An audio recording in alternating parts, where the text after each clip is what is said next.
Dopo essere tornata dall'infortunio, Mina Shirakawa ha da subito messo gli occhi addosso a Tekla, colpevole di aver infortunato Mina che a causa di ciò è dovuta stare assente dalle scene per un mesetto circa.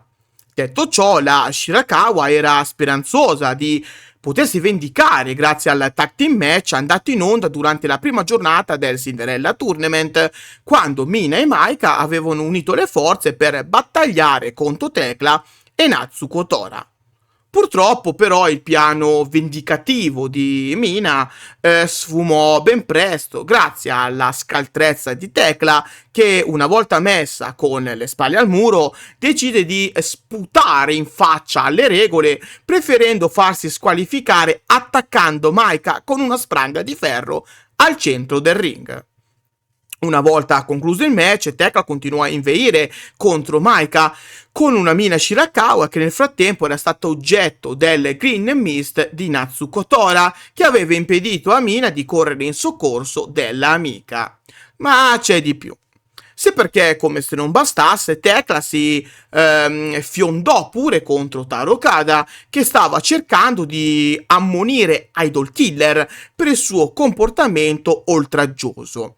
Tekla però non prese bene le parole del presidente della Stardom, che finì presto per essere oggetto delle minacce di Tekla, con quest'ultima intenzionata a mettere le mani addosso al povero Taro Okada, salvato in extremis da Mina Shirakawa, che così facendo mise in fuga le due atlete di Hate. Non contenta però del risultato del match, Mina decise allora di sfidare Tekla a un single match, aggiungendo però una stipulazione alquanto bizzarra, se vogliamo. In caso di vittoria della Shirakawa, Tekla sarà costretta a scusarsi pubblicamente con tutti, fan compresi. Tekla però ha voluto ovviamente rincare la dose e in caso di sua vittoria lei potrà scegliere un'avversaria a sua scelta da affrontare. Ora, prima di proseguire con il video vorrei prendermi 2 minuti per specificare meglio il tutto. In realtà la Stardom sul proprio sito web, così come sui canali social ufficiali ovviamente, non menziona la stipulazione che vi ho appena accennato.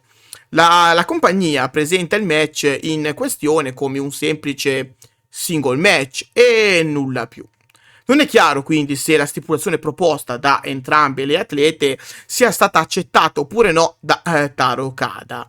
Quindi prendiamo la stipulazione del match con le pinze, ma non cambia il fatto che finalmente Mina Shirakawa potrà vendicarsi di ciò che le ha fatto Tekla, o almeno così lei spera.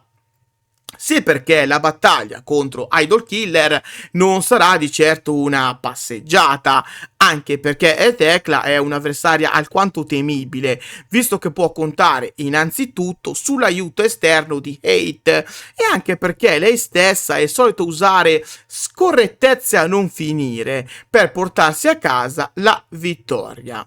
Mina Shirakawa dovrà quindi stare molto attenta se vorrà per davvero vendicarsi di colei che l'ha infortunata. Una rivalità, quella tra Mina e Tekla, che in realtà ha radici profonde e che ha accompagnato quasi tutta la carriera di ambo le lottatrici, fin dai tempi di Cosmic Angels e Donna del Mondo.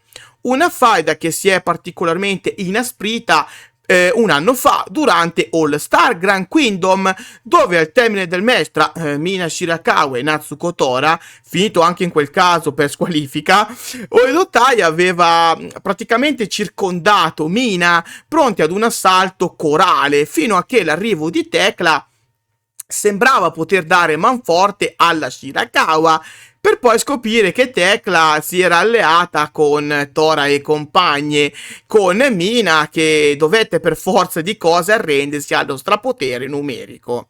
Una Tekla che arrivava dall'addio di Donna del Mondo e che era pronta a lasciarsi il passato alle spalle grazie alla sua nuova gimmick, quella della Idol Killer, un personaggio con l'obiettivo di liberare la Stardom dalle idol, come suggeriva infatti il suo nuovo soprannome.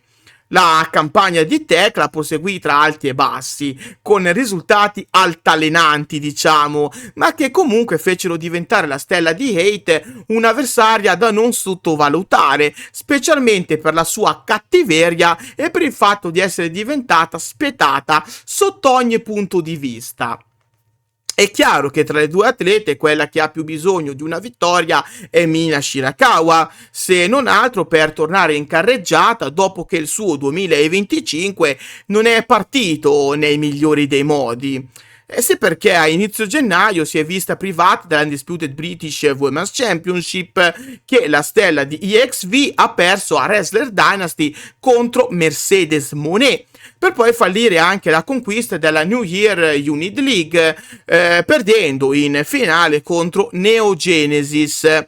Come se non bastasse, l'infortunio subito per mano di Tecla e di Hate ha comunque fermato le ambizioni di Mina, che ora deve ricostruire partendo dal basso, e la vittoria contro Idol Killer potrebbe essere ciò di cui ha bisogno la Shirakawa per tornare ad ambire al top della Stardom, magari anche strizzando l'occhio a qualche titolo importante come la Red Belt o l'IWGP Women's Championship.